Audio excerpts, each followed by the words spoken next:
It's 8 o'clock. This is the UK Tonight. Coming up, face to face with a killer. We speak to a security guard at Heaton Park Synagogue. Ivor Rosenberg, who was volunteering on Thursday morning, was the first person to challenge Jihad al-Shami moments before he launched his attack.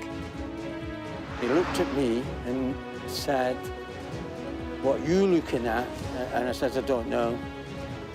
And he said, "You're very brave inside the fence." Also tonight, former England rugby captain Lewis Moody reveals he's been diagnosed with motor neurone disease. Moody, who played for his country 71 times, has admitted he can't yet face the full implications of his diagnosis. I'll be joined in the studio tonight by his England and Leicester teammate, Will Greenwood. Plus, the Queen leads tributes to author Dame Jilly Cooper, who has died at the age of 88. And the self-styled Kardashian of Cheshire, jailed for 6 years for conning people out of almost £200,000 at a designer handbag scam. Well, that's come and much more on the UK Tonight.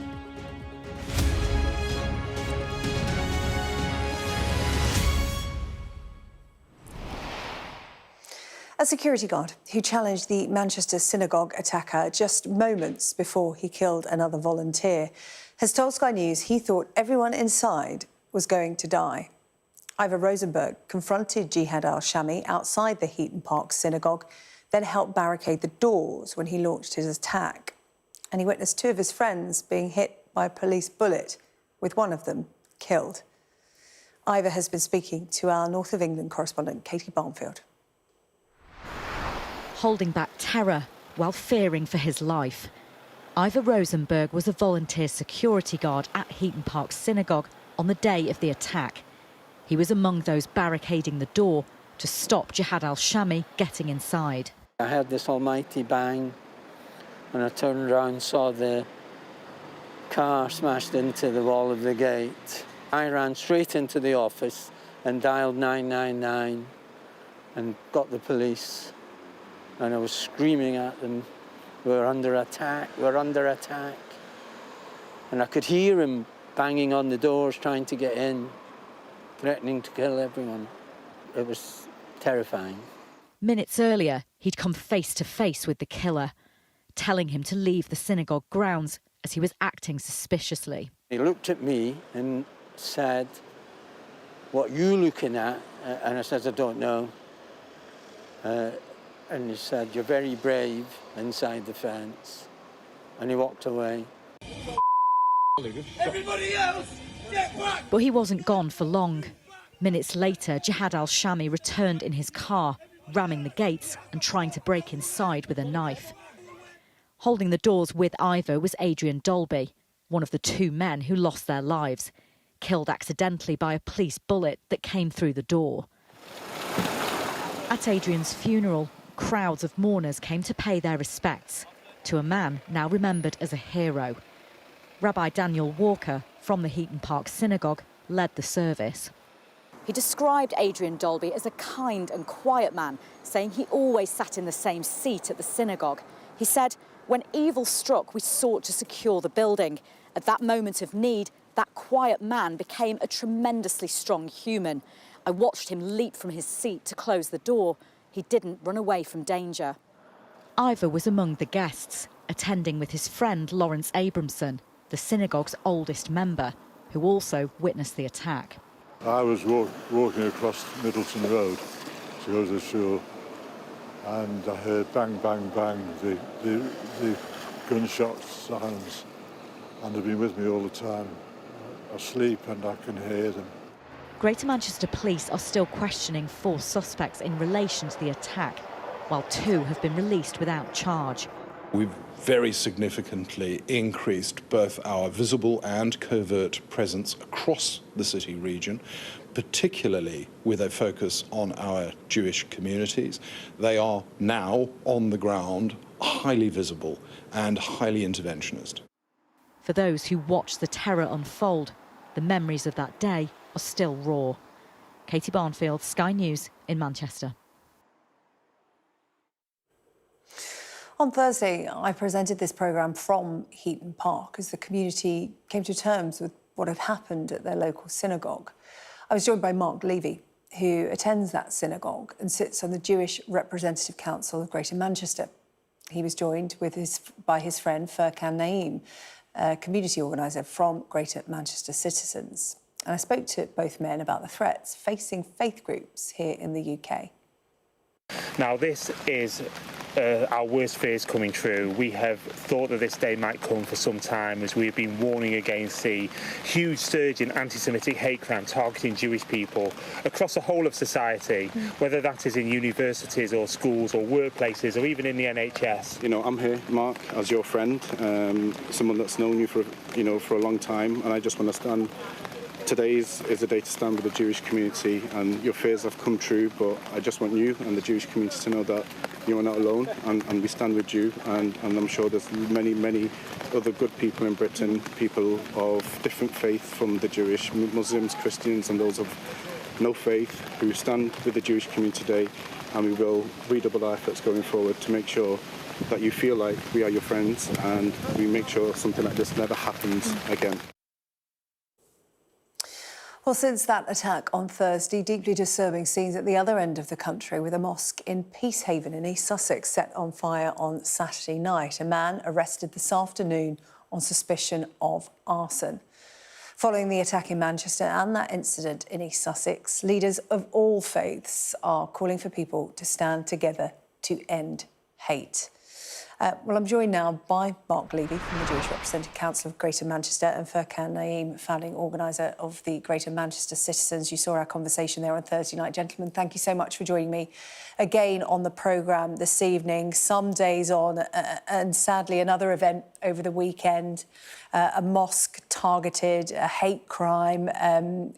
People are talking about it in the same breath as the synagogue in terms of faith being under attack. Mark, I'll come to you first, if I may. It's some days on from the attack on your community, the synagogue there, and I know you were at Adrian Dalby's funeral yesterday. How are you feeling in the aftermath of what's happened? Good evening. We're still dealing with a tremendous amount of grief and shock. I was at Adrian Dalby's funeral earlier today. And also went and saw the family of Melvin Kravitz, who was laid to rest on Sunday. Unfortunately, I couldn't make that funeral because it clashed with a rally that we were holding in central Manchester to commemorate the 7th of October. And it's still deeply distressing what's happened to our community. Quite simply, I'm not sure it will ever properly sink in. Rabbi Daniel Walker, the rabbi of my synagogue that was targeted in a deadly terrorist attack, spoke about having access to the synagogue yesterday. Finally, the police allowed us back in, and it was like the place had been stopped in time. So all the prayer books were there, still at the same page where the service was up to when the deadly terrorist attack commenced. And we're still having to pray for the recovery of those people who are injured. And there's so much grief and upset still. I just think it's going to take a very long time for us to even start to begin to come to terms with everything. Furkan, when you spoke alongside Mark on Thursday, you two are close friends. You know, you're neighbours, you live in the same community. You talk a lot about all kinds of things, and particularly about interfaith communication, understanding. You know, just a couple of days after the attack on the synagogue in your local area, we heard the news that a mosque had been targeted in East Sussex. Furkan, what was your reaction when you heard that news? Yeah, first of all, good evening, and it's really good to join Mark again. I just want to start by saying, obviously, just reflections from the synagogue attack. First of all, obviously, Manchester has, always comes together when tragedy hits us. We were here in 2017. We were at the vigil in 2017, Mark, if you remember. We stood next to each other at that vigil. And it was really important that I came out on that evening and stood next to you, but it was really good to see that There was lots from the Muslim community that came to the vigil the following day, lots of faith communities. The bishop spoke. There was a nice letter from the organisation that I used to be part of, Greater Manchester Citizens, from the communities in Greater Manchester, that was handed in as well. I've actually in the last few days had lots of Muslims get in touch with me saying what can we do to support our Jewish brothers and sisters at the synagogue. I've been in touch with Mark over the weekend as well, and in fact, you know, they were even saying, can we provide security? Can we provide a ring of fence from the Muslim community to protect the synagogue in case there was any further attack? And of course, then just a couple of days later, we heard of the awful arson attack at the mosque, and it just puts into light really that both Muslim and Jewish communities over not just the last few years but decades have come under increasing amount of hate crime.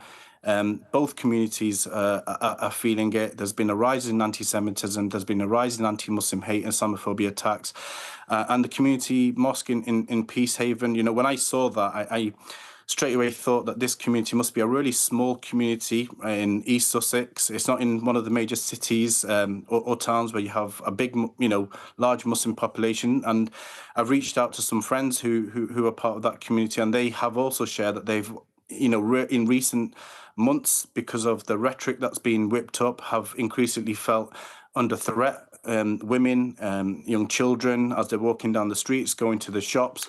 There's lots of things that they've been hearing and feeling very scared and vulnerable, and feel like, you know, no one's been listening to them. So it's really important that, especially in these small communities where some of the Muslim communities exist, we give them the right support. And of course, we don't want another tragic incident like we saw in 2017 outside Finsbury Park Mosque. There's been a couple of deaths in terror attacks in the West Midlands as well.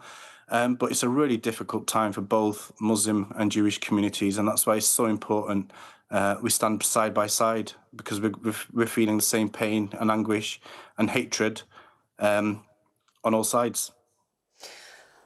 Mark, in terms of those standing with those of Muslim faith and British Jews, you know, I'm sure you felt it. There's more with you than against you, but this small faction that have decided, for whatever reason, that they want to carry out these hate crimes, that is a small but frightening number for those they are targeting. I know that you spoke to the Prime Minister and the Home Secretary after we had our conversation here on the programme on Thursday night. And I just want to ask you, you know, you spoke to them, you looked into their eyes. What reassurance did they give you? And do you feel that they really understand your concerns? Because, as I said, it may only be a small number against you, but we've seen what can happen. So I'd like to take this opportunity to pass on my solidarity to the Peacehaven Mosque. An absolutely appalling terror attack. I believe there were people inside when the fire was started. So on behalf of the Jewish community of Greater Manchester, who I represent, just sending love, peace and solidarity to those at the other end of the country who are themselves dealing with an appalling terrorist attack. So I just wanted to put that on record. So along with other leaders in my community, we met with the Home Secretary and Prime Minister on Friday, immediately prior to our vigil. And we were very frank and honest, and we pointed out several issues, including the hate marches, which need to be addressed, and measures have been announced by the Home Secretary over the last 48 hours, which we welcome. The cumulative effect was the language that we use, and that's been mirrored by the Home Secretary, of having these marches every single week.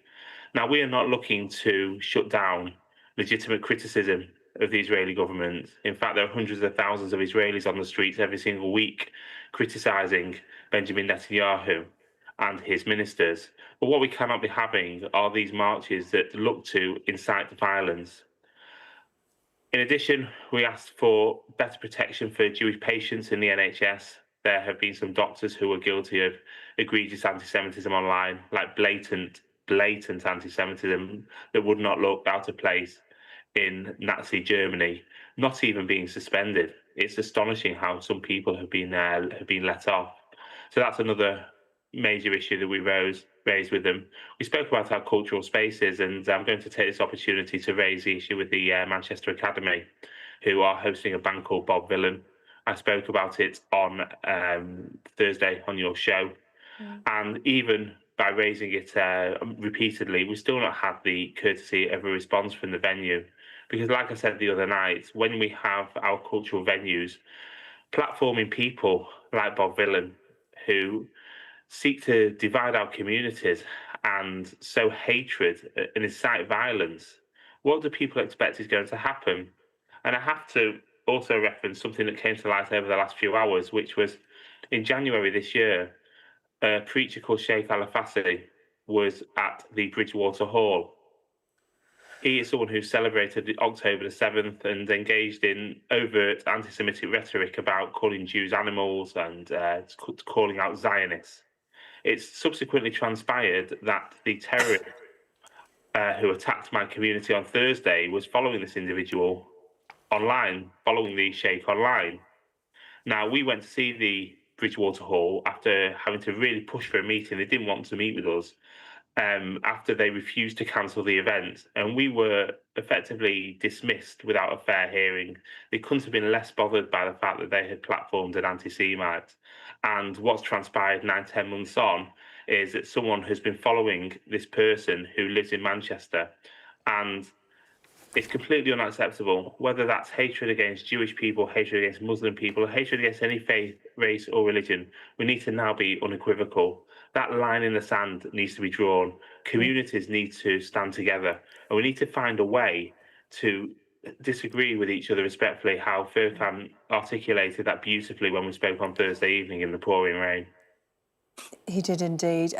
Mark Levy, thank you, and Furkan Naeem. No doubt we will speak again. I do just have to point out that the individual act you talked about there and the venues you talked about are not here to sort of give their side of it, but you've raised some important questions and given them the opportunity to get back to you with the questions you've raised. Mark and Furkan, thank you very much. Go well. It's been good to speak to you this evening. I appreciate it. Thank you. Thank you. Now, the former England rugby captain Lewis Moody revealed today that he has been diagnosed with motor neurone disease. The 47-year-old was part of the 2003 Rugby World Cup winning side and lifted multiple titles with Leicester Tigers. Announcing the news this morning, he said he and his family are still coming to terms with the diagnosis. There is a reluctance, maybe an avoidance to look into the future. There's definitely... It's not that I don't understand where it's going. We understand that.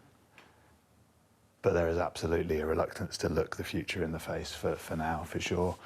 And that's why, you know, selfishly again, and I actually hate myself, in some way not hate myself is too strong a word, but, you know, the fact that I haven't been able to reach out, you know, to those people that are suffering with it and really...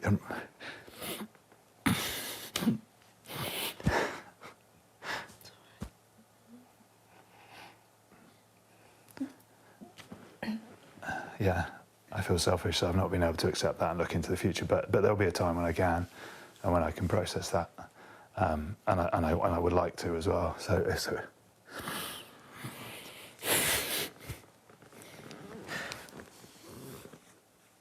yeah, if they're watching, I hope it's only there's no.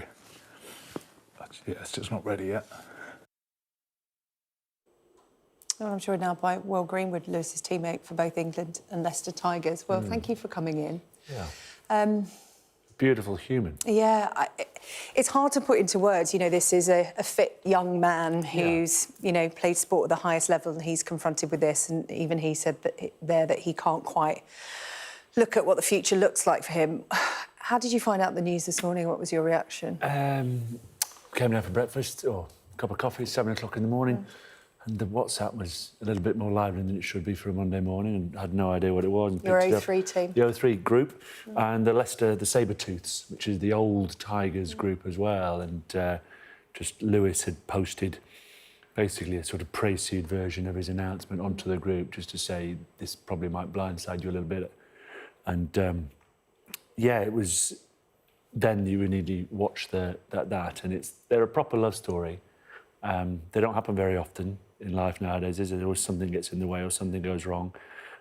They met super young. That's Annie, of course, his wife. and Lewis, and they've got 2 amazing young kids. And he's just a special friend, player, outstanding person, and everyone has one in their group that if you thought dinner party's not going quite right or the mood's a bit low, enter Lewis, and he would just lift absolutely everyone, whether it was innocence or naivety, whatever it was. He just came bounding into every room like Tigger or Donkey from Shrek, and just the whole room lifted, and not a bad bone in his body. I interviewed him several times at Leicester Tigers, very professional and very personable. Yeah. You always look forward to interviewing him. And that came across in that interview there because the optimism is there. He said, obviously, he knows only too well from following the story of Rugby League's Rob Burrow, British and Irish Lion Doddy Weir, what motor neurone disease has in store for him and his family. Yeah. But his approach, well, you've actually spoken to him today after his interview. So, just a couple of words. Say? I mean, first of all, immediately this morning, I have other friends going, what does this do for the link between MND and rugby? And I said, that's for another time. And the next thing was to understand, crikey, you try and put yourself into someone's shoes and think, how would I answer that? And so I thought it was just much easier to speak to Lewis himself in case you get asked these questions. And the big standout headlines, I just wouldn't have changed one thing about my career. I loved it. I'd do it all again multiple times. And then more importantly for him, just focusing on now, on the future, on living. I was telling my wife this, and it just sums up the human that he is, on being positive and learning more and understanding where we can focus charitable efforts going forward. So he hasn't decided what he'll do. They're not going to start a new charity. They're going to piggyback and support existing charities. But he knows in the short term he'll be doing something daft on a bike, or as he giggled on his message, going, or getting other fools to do it instead. Is that you, Will? Yes, ideally. We're all following sort of Kev Sinfield's incredible lead that he's done with Rob. So yeah, because how does that Rugby World Cup winning team and those Leicester Sabre-Tooths, how do they come around their teammate now? How do they bring the team back together, as it were? Because you know, time is of the essence with motor neurone disease. Lewis said there he wants to do what he can while he can, whether that's challenges to raise money, to promote awareness of it. You know, how do you all come around him now? In different ways. His closest friends would have been Jordan Murphy, Paul Gustard, Leon Lloyd. He started a fundraiser today, a straight out there. That's out there. I know the 03, we have a reunion in November, and we'll work out what we do for I mean, the 03 sort of fundraising was done to potentially look after people in the future who might fall on hard times. And here we are within a year of sort of putting this collective together. And we'll speak to Lewis and Annie and understand what they would like to do, because the most important, it's all very well with us rattling buckets and going, we've got to raise money for MND, but what would he like to come out of this moving forward? And then, in an ideal world, just to reach out to him and offer support and be there. We're rugby blokes, and we don't say it, but you know, we love Lewis. We absolutely love him to his core, and he created a really special bond with everyone he played with and alongside. And there's very few who can do that. There's some that I think in the sports world you can respect for their skill, but perhaps not be best of friends off it. There are those that you can absolutely respect and have friends for life, but just always be unsure that on a rugby field, would they have been there when you needed them? And then there's others who are right at the epicentre of both of those things, who you respect for everything they do, both on and off the field, in a human capacity, but more importantly, everything they do on and off the field in terms of getting the very best out of themselves and doing the very best for the team. And I nearly said was then, and I've tried to check myself all day. I need to say he is the ultimate team player, and we'll do everything we can to support him and his family. And I know he will fight it with absolutely every inch, every bone in his body to get the most out of now, the future, to make an impact, to leave a legacy, and to continue living. Another great friend of ours, Matt Hampson, has the Get Busy Living foundation, and get busy living will be, or is almost the sort of perfect words to sum up what I think Lewis will crack on with in the short term. Yeah, I mean, quite incredible that he came out publicly just 2 weeks after getting the diagnosis himself. And like he said, it was a huge shock because it just started with sort of a sort of loss of strength in his shoulder, and then you're confronted with a diagnosis. You know, you may just think it's age, a niggly injury, and then you have this life-changing news. He only knew front on. Yeah. He only knew what's in front, and I think my very first time I met him would have been like 1996. He was just out of Oakham School, and we'd both joined the fearsome Leicester Tigers at the same time, and I was coming out of London. I was 23, done a couple of years in the city. I was a harlequin. I'm thinking I could be in trouble here joining.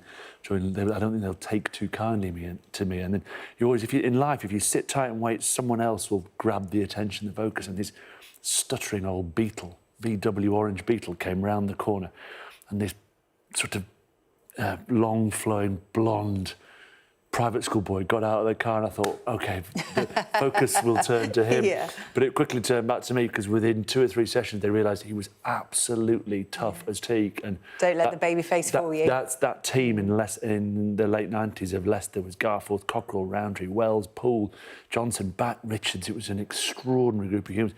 And yet, within a week, this Oakham private school kid was right in amongst it and became, and is, a legend of both Leicester Tigers, of England, of British and Irish Lions. And on a piece I did on the Telegraph today, just the comment section at the bottom, absolutely everyone holds him in the highest of regard. And perhaps one of the highest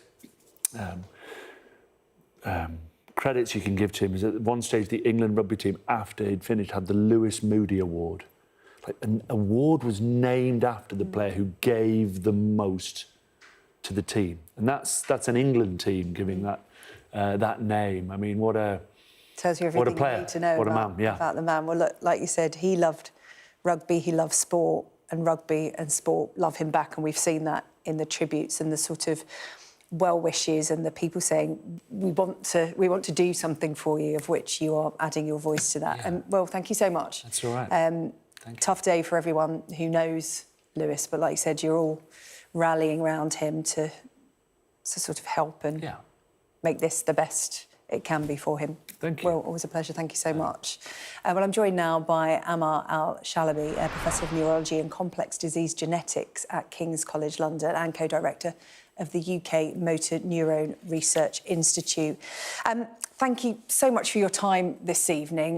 This has put Lewis Moody's diagnosis, put motor neurone disease back in the spotlight. So many people watching this programme will have followed Rob Burrow and Doddy Weir. I was just discussing it with Will Greenwood then. You know, is there a link between rugby and motor neurone disease? We keep hearing about these top sportsmen at the peak of physical fitness who receive this devastating diagnosis. So there's no strong link. We don't know that there's a link for certain. About 1 in every 300 people will get motor neurone disease. And so at some point, more than one rugby player will develop it. So it could just be chance. The only way to know for certain is to do proper big research studies to look at that. Yeah. Is that something that needs to be looked at, do you think, exploring this area more? I think so, and not just with rugby, but with sports in general. So there are lots of studies that have done this in the past, but they are usually, all the ones that have been done before have been quite small and haven't come to definitive answers. So, for example, there have been some studies that do show a link between rugby and motor neurone disease, and then other studies that show that there's no particular link, and they don't confirm the previous work. And that's because the different studies, they're not necessarily big enough to give a robust answer. So we do need to do more research, and we do need to look at all sports and see whether motor neurone disease is increased in risk. And the reason that people think there might be a risk in the first place is that as neurologists, when we see people coming to the motor neurone disease clinic, very often they're fitter than the average person. So if you just do a normal clinic, people are just, they might do a bit of exercise, but they're not particularly striking in how much exercise they do. But when we see people in the motor neurone disease clinic, they're very often quite sporty people. But when studies have then looked, is exercise an increased risk factor for motor neurone disease? They don't definitely show that. So it's still a conundrum. We still don't know definitely. Yeah, in terms of people being diagnosed with motor neurone disease, 1 in 300 people are diagnosed with it, yet it's still talked about in terms of being quite a rare condition. I mean, that number may suggest otherwise. I must admit, it did surprise me, and I talk about motor neurone disease quite a lot because of those prominent figures I've mentioned that have been diagnosed. So that's the lifetime risk. So 1 in 300 people will die of motor neurone disease. I'm thinking about it. But the reason it appears rare, even though that number might suggest it's common, is because the outlook is so poor. So people on average live only 2 years from diagnosis. So it's a very bad outlook from that point of view. About 1 in 5 people will live 5 years, and about 1 in 10 will live 10 years. So some people do live a lot longer. But because in general, the average survival is so poor, what appears to be common in terms of the number of people who get it, the number of people actually alive with it at any time isn't high, so it appears rare. Yeah, I mean, it is the most cruel of diseases. The outlook from diagnosis, can you talk to us about that? Because, you know, that is the difficult bit, and Lewis Moody talking there didn't really want to talk about it, and that's understandable. He's got a young family, but he knows only too well what the future looks like. But perhaps you could talk us through it in terms of, can you stave it off? Can you do things to prepare yourself to sort of prolong your time, as it were? So there are some things you can do to slow it a bit. There's a treatment called Riluzole, and that extends life by about 30 or 40%. So if you were going to survive 2 years, you'd have 30 to 40% of that. If you were going to survive 5 years, then you get 30 to 40% of that. And for about 2% of people, there is a specific gene that's affected. And if you have that gene, if we detect that, then we can give you a genetic therapy that is actually very effective. So the 2% of people with that genetic change, actually we can, if we get it early enough, we can stop or very significantly slow motor neurone disease in most of those people. So that tells us, sorry. Oh, no, please continue, sorry. I was just going to say that tells us that it is a crackable condition, because we know in those 2% of people we can stop or slow the disease. So what we really need to do is the same thing for the other 98% of people. And that's where all the research is focused at the moment, trying to accelerate the search for a cure so that we can really make it a condition that as soon as you're spotted with it, you get a treatment and it would stop. That would be the ideal. Yeah, it's about funding and research. And, you know, when high-profile sports figures are diagnosed with this, attention goes up, you know, more money is raised, and that can only be a good thing. You know, they do these things while they can to raise money for MND. Listen, really good to talk to you, Professor Al Shalaby, Professor of Neurology and Complex Disease Genetics at King's College London. Appreciate your time tonight. Thank you. Thank you very much. Still to come on the UK tonight, the mother of a teenager killed in a machete attack tells Sky News his death could have been avoided if the authorities had listened to her warnings.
I'm Dominic Waghorn, Sky's International Affairs Editor, covering a world that seems to be unravelling. It's not his country, it's ours. Sky News, the full story first, free wherever you get your news. It's half an hour now past the deadline that Hamas issued, and we've now seen a third barrage of rockets coming in.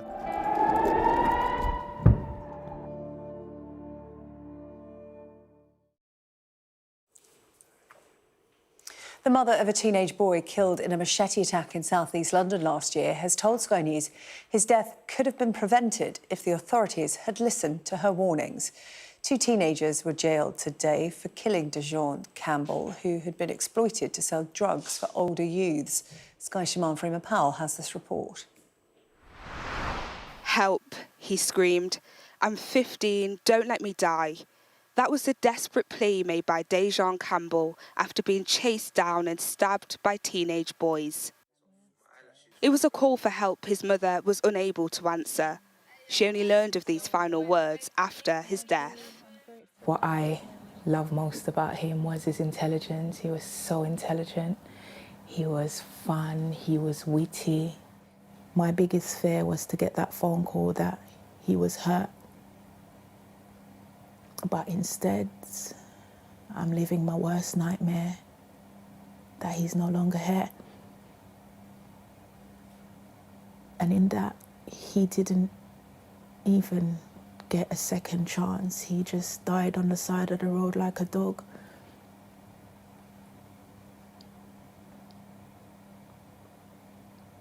Yeah.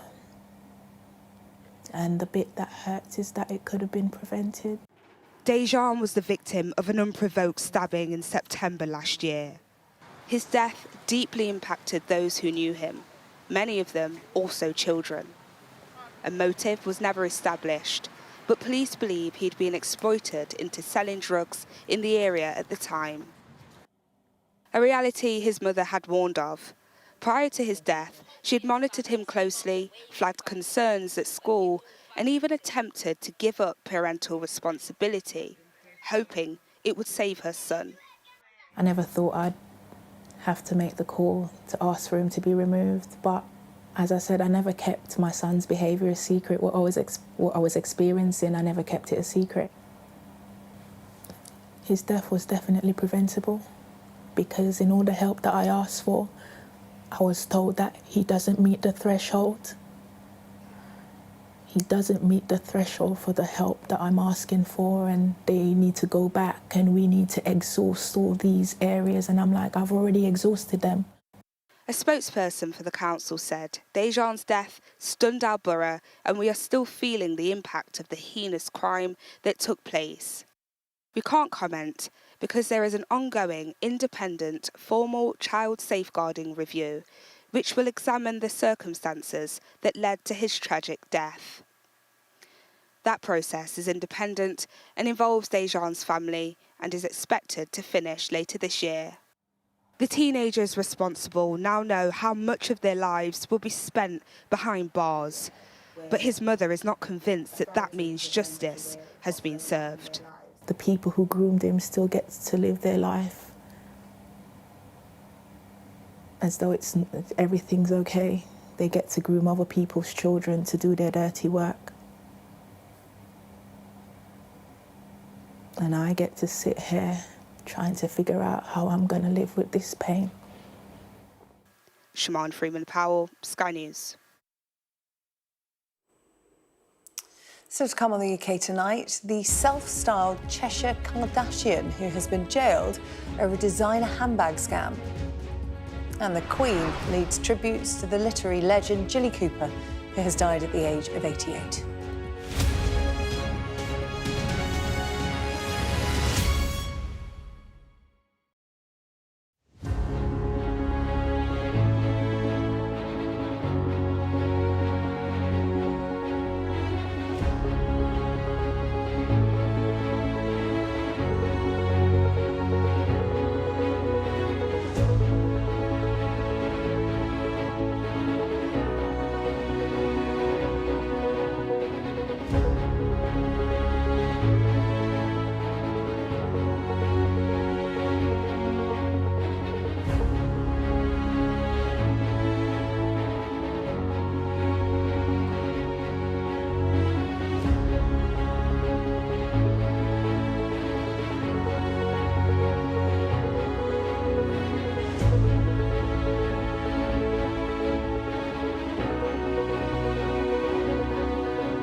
The Queen is among those paying tribute to the author Dame Jilly Cooper, who has died at the age of 88. Cooper was renowned for writing raunchy novels that came to be known as bonkbusters.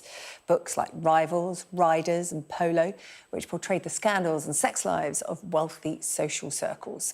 Queen Camilla described her today as a legend who was a wonderfully witty and compassionate friend. I'm joined now by author and journalist Daisy Buchanan and Jilly Cooper superfan. Daisy, thank you so much for coming on to the programme this evening. She paved the way for so many female writers to write about whatever they wanted, yourself amongst them. It's so true. I think her approach to female pleasure was completely radical because she made it fun. She wrote about really real flawed women who were funny and glamorous, a mix of insecure and aspirational. When I discovered her books when I was a teenager, they changed my life. And also I think Jilly Cooper has done more than anyone to remind us about the pleasure that comes from reading itself and the joy of that. I mean, every writer I know, I think, has been inspired by her and influenced by her, and she was so encouraging of other writers as well. She was so enthusiastic about the new people coming along. Yeah, do you know what? So many people have read Jilly Cooper novels, people you wouldn't expect. I know Rishi Sunak famously said that he'd read one. Will Greenwood, England rugby legend, who was just here, I was talking to him during the break, and he's read a Jilly Cooper novel. He said, you know, he's read Rivals, it was on his bookshelf, and everybody seemed to discover them in their teens. However, there was a bit of snobbery around her books. Her books weren't always as celebrated as they are now. Like I said, they had that title bonkbusters, people hiding them at the back of their bookshelves. But as I said, everyone read them. I mean, she is such a smart woman, and she wore her intelligence so lightly. I had the enormous pleasure of interviewing her on my podcast, Your Booked, where I interview authors about what they read, and she's read everything. It's thanks to Jilly that I went off and read Middlemarch. I enjoyed it very much, and I could see how George Eliot had inspired Jilly Cooper, just as Jilly Cooper inspires writers like me. But yet her books as well, they're filled with references to like classical mythology, poetry. I love Appassionata, which is all about music, and basically anytime I've ever been able to answer a question in a pub quiz, it's because of something I've read in a Jilly Cooper novel. There's a picture of you there meeting Dame Jilly Cooper. As you said, you're writing hero. She influenced your writing, you interviewed her. I mean, she was first published over 50 years ago. Of course, she's recently had that renaissance with the TV adaptation of Rivals, bringing her to a whole new audience. Why do you think her work has stood the test of time? I think she's a lot like Dickens and Austen. She's so fascinated by people and so curious. She started out as a journalist and she is so good at going into a room, asking lots of questions. I think she's brilliantly nosy, and I think she's writing about fundamental human things. She's really good at sending people up. Her books are so funny, and she really satirises people who are a bit pompous, people who are trying to get above themselves, which is, forever funny. But also she writes about kindness. I think her books have a really strong moral centre where she wants to celebrate people who are kind and people who are brave. And it's funny how, like, my favourite Jilly Cooper characters, Tacky in Rivals, Lysander and The Man Who Made Husbands Jealous, I think they're both dyslexic, and she is really kind and encouraging, and wants to celebrate people who maybe feel like they're a little bit on the outside and a bit intimidated by the wider world. And I think so many of us can relate to that, and that's why she is so adored, and we can all find ourselves in her novels. Yeah, and she was really mischievous and had a wicked sense of humour from what I hear as well when you met her in person. Absolutely. And one conversation we had, it was on the podcast actually, where she said, and there was no small talk, no chat about the weather. She said, "So, are you still married to that man?" She wanted a good gossip about my husband. I mean, I wish I could have given her a bit more drama and a bit more gossip there, but she was. She wrote a lovely book called How to Stay Married, which I think is probably how I stay married. She said something like, as long as you amuse a man in bed, he won't care about the mountain of dust underneath it. And I think she later goes on to say, and sometimes that amusement can come from laughter. But that's a Jilly Cooper quip that has always stayed with me. I think words to live by. Oh, very much so. Daisy, thank you. She said she wrote to add to the sum of human happiness, which I think is a lovely reason to put pen to paper. Daisy Buchanan, thank you so much. Your tribute there to Dame Jilly Cooper. Thank you.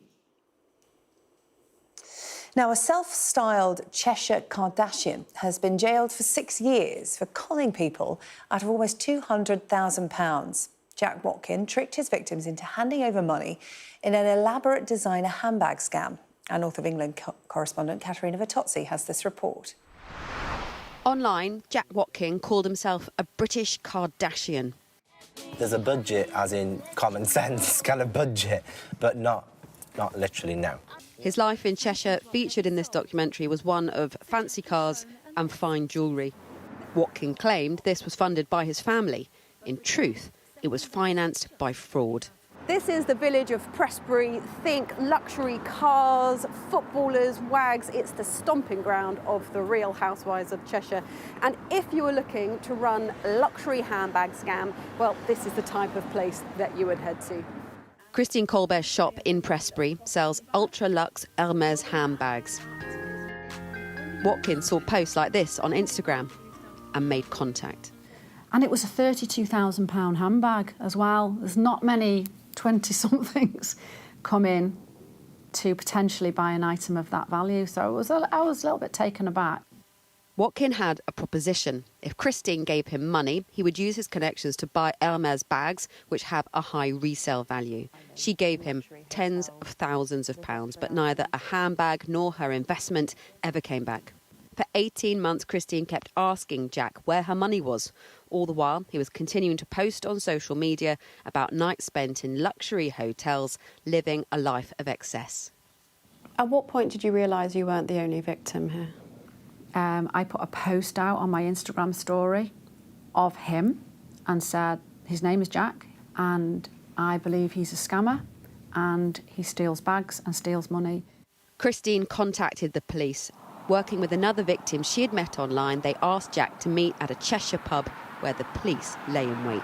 He came in, he was in full designer gear, he was pretty obvious who he was, and then just before he got to the bar, one of my colleagues escorted him outside, and that's when we arrested him on suspicion of fraud. Watkin denied the charges until his trial was underway. At that stage, he pleaded guilty to defrauding several other victims, a scam amounting to hundreds of thousands of pounds. I do feel like we've just scratched the surface with Mr. Watkin's offending. I think there are lots more people out there. I would personally say that his offending goes into the millions. Watkin was also found guilty of possessing indecent images of children on his phone. Katerina Vitozzi, Sky News in Chester. So has come on the UK tonight. Rangers sack their head coach, Russell Martin, after just 123 days in charge. That and the rest of the day's sport coming up after the break.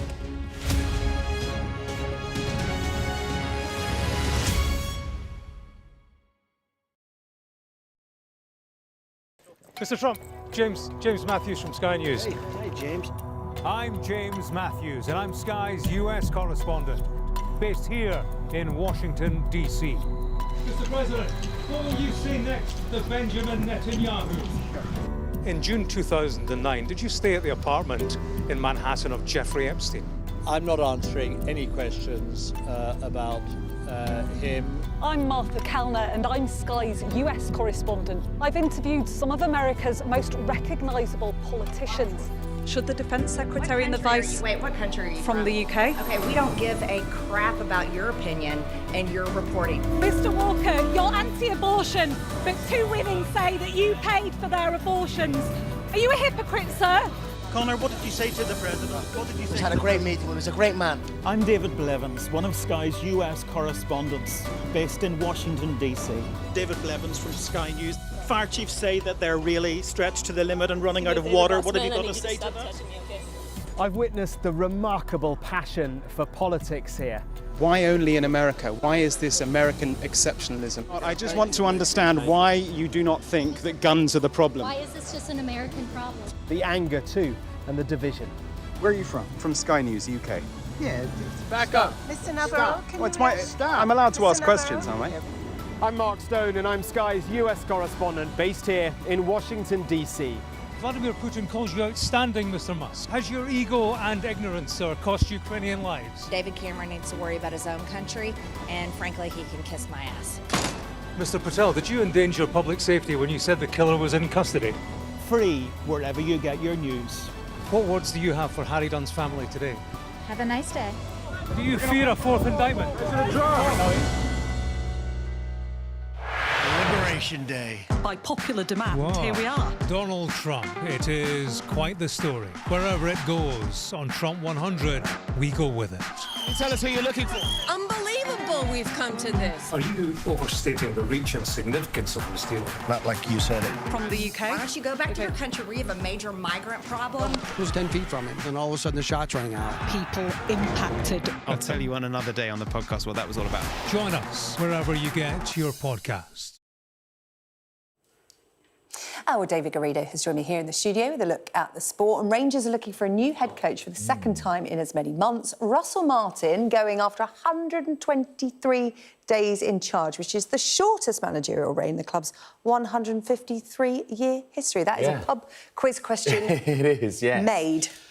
It's been very sudden, this, in the sense that he was appointed. There was a little bit of hope, I suppose, in that he would play expansive, attacking football. 17 games, 5 wins, just 1 win in the Scottish Premiership, and even that was an injury-time winner.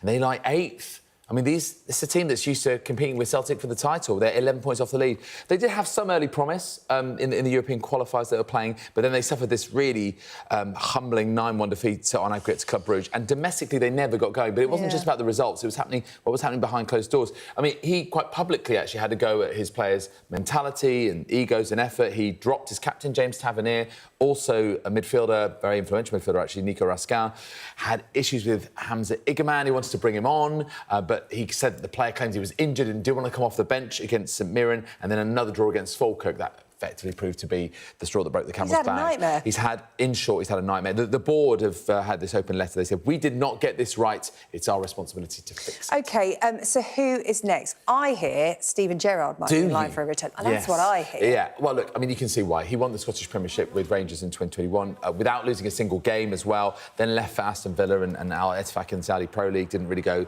well there. But other names, Sean Dyche, formerly of Burnley and Everton, Kevin Muscat, who formerly a Rangers player, but has won domestic honours in other leagues like Australia, Japan, China, and Derek McInnes. The trouble is, Derek McInnes is boss of Hearts, and they are top of the Scottish Premiership. Yeah. And they beat Rangers recently, so, it's an interesting one for him. That would be quite the get. It would be quite, to go from top to 8th would be quite some move. But the board have said a rigorous, thoughtful recruitment process is already underway. We are treating it with the urgency it deserves. We'll see who they end up appointing. So that's as far as Rangers are concerned. Let's tell you what else is going on in the sporting world this evening. Staying connected is vital for business. Sky Business sponsors this report.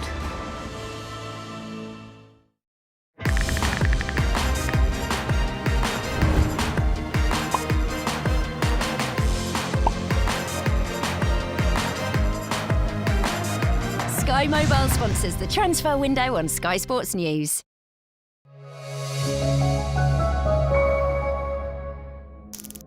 Right.